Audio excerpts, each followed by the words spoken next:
V organizaciji Združenja inštruktorjev potapljanja Slovenije in H2O tima iz Maribora se je danes v Bezeni pri Rušah začel mini festival podvodnega filma. In zakaj so se organizatorji odločili organizirati festival?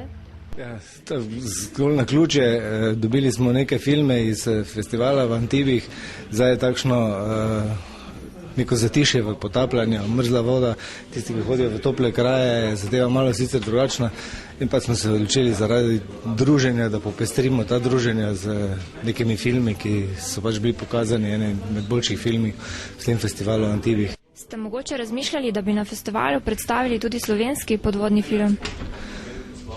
Ja, to ni neki taki festival, to je bolj internega značaja.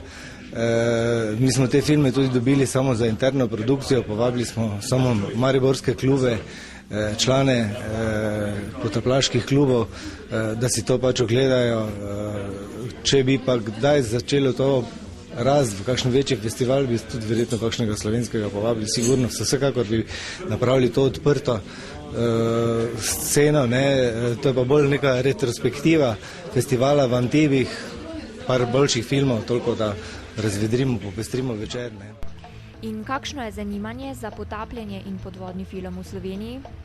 Ja, potapljanje je vedno bolj in to že zadnjih 15 let, odkar je zadeva pa zelo dostopna, prav oprema in tudi ni nekih takšnih posebnih pripovedi, je pa toliko bolj, in zelo veliko zanimanje za potapljanje. Kaj se pa tiče podvodne fotografije in filma, je pa zadeva problematična zaradi tega, ker je tu pa še vedno oprema zelo, zelo draga.